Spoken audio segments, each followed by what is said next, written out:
Hi there. Spend an afternoon with me as I prepare a meal during the festive season. I'm bored in the house and I'm in the house bored. So I was reading this book. It's a romantic novel and I really loved it. I loved the storyline, but at this point I'm really hungry and I needed to prepare something. So number one, the first lesson I learned is that there's so much self-love that goes into making food. Look out what you put inside you. It tells a lot about how much you care about yourself.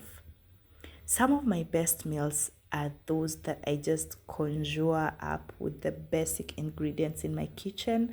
And I like the idea of trying. There's so much creativity that goes into making a meal. Today, I'm making something with potatoes I saw on YouTube. I don't know the name, but let's see how it goes.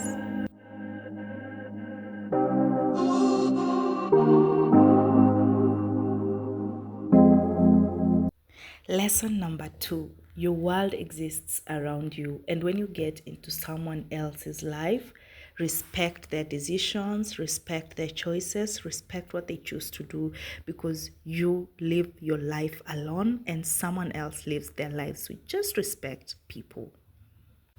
Don't ask me why I'm not married if I haven't offered. Don't ask me why I don't have a kid if I haven't offered. Let me offer to share my information if I feel like I trust you. Leave your world alone and let me live mine, and let me choose to allow you into my world.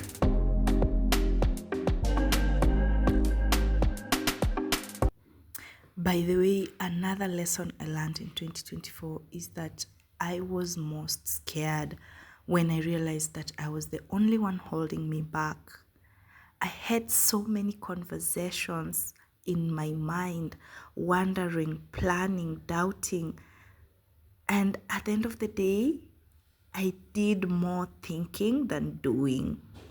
I think getting up and doing the thing anyway saves a ton of time because at the end, I ended up doing it anyway. So lesson number 3, do it anyway. Do it whether you know it, whether you don't know it, just get started. And it's easier said than done. That is something I'm working on consistently every single day in my 2025. I'm going to focus on doing more and thinking less. By the way, if you're like me, you're driven by the fear of being a big pile of average.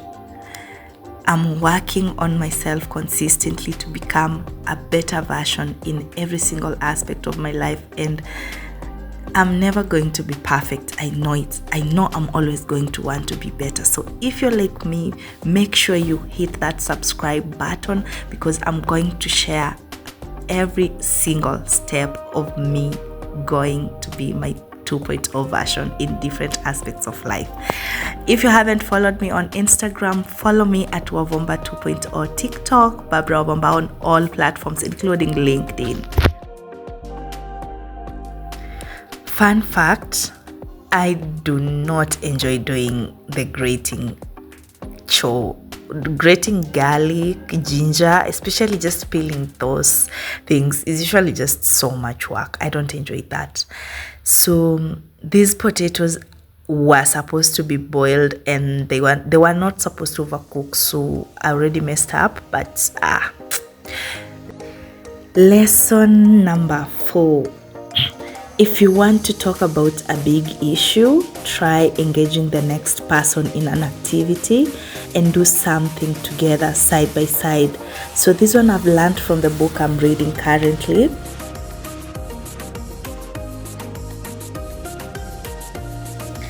Now on to the final lesson of the year. Listening to Vusi Thembekwayo, by the way, literally opened my mind out to the world about money, about entrepreneurship.